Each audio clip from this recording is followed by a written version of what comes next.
স্থানীয় সময় মঙ্গলবার সন্ধ্যায় ইরাকের নাজাফ বিমানবন্দরে অবতরণ করে আয়াতুল্লাহ আলী খামেনিকে বহনকারী বিমান। এ সময় বিমানবন্দরের রানওয়েতেই ভিড় জমান হাজারো মানুষ। শেষবারের মতো শ্রদ্ধা জানাতে কফিনের চারপাশে জড়ো হয়ে কান্নায় ভেঙে পড়েন ইরাকিরা। প্রিয় নেতাকে ফুল হাতে শেষ বিদায় জানাতে আসেন অনেকেই। জনতার ভিড় ঠেলে বিমানবন্দর থেকে মরদেহ বের করতে অনেক সময় লেগে যায়। বিমানবন্দরে মরদেহ আনুষ্ঠানিকভাবে গ্রহণ করেন ইরাকের প্রধানমন্ত্রী আলী আল জাইদি।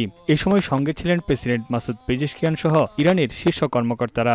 বিমানবন্দরে আয়োজিত আনুষ্ঠানিক অভ্যর্থনায় উপস্থিত ছিলেন ইরাকের রাজনৈতিক নেতা থেকে শুরু করে শিয়া ধর্মীয় ব্যক্তিত্বরা।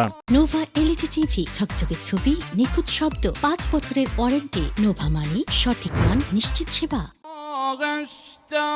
বিমানবন্দর থেকে মরদেহ ইমাম আলীর মাজারে নেওয়া হচ্ছে। বুধবার নাজাফ শহরে আয়োজন করা হয়েছে শোকযাত্রার। এরই মধ্যে দলে দলে উপস্থিত লাখো মানুষ। পতাকা ও প্লেকার্ড হাতে মরদেহ বহনকারী গাড়ির সঙ্গে হেঁটে যাচ্ছে ইরাকের হাজারো মানুষ। শহর জুড়ে শোকযাত্রার আয়োজন সুষ্ঠুভাবে সম্পন্ন করতে নেওয়া হয়েছে কঠোর নিরাপত্তা ব্যবস্থা। বিপুল সংখ্যক মানুষের সমাগমের কারণে বুধবার একদিনের সাধারণ ছুটি ঘোষণা করেছে ইরাক। প্রিয় নেতা আয়াতুল্লাহ আলী খামেনিকে শেষবারের মতো শ্রদ্ধা জানাতে বিভিন্ন দেশ থেকে ইরাকে এসেছেন অনেকেই। শিয়া ধর্মীয় শিক্ষার কেন্দ্রবিন্দু নাজাফ, যা শিয়াদের কাছে পবিত্র শহর হিসেবে বিবেচিত।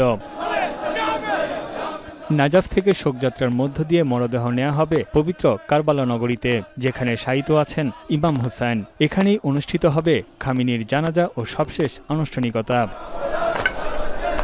কারবালার আনুষ্ঠানিকতা শেষে খামেনির মরদেহ ফের ফিরিয়ে আনা হবে ইরানে। আগামী ৯ জুলাই বৃহস্পতিবার ইরানের পবিত্র শহর মাশহাদে ইমাম রেজার পবিত্র মাজার প্রাঙ্গণে দাফন করা হবে তাকে। এই শহরেই জন্মগ্রহণ করেছিলেন সর্বোচ্চ নেতা Ayatollah Ali Khamenei. Tanvir Johnny, এখন বিশ্ব।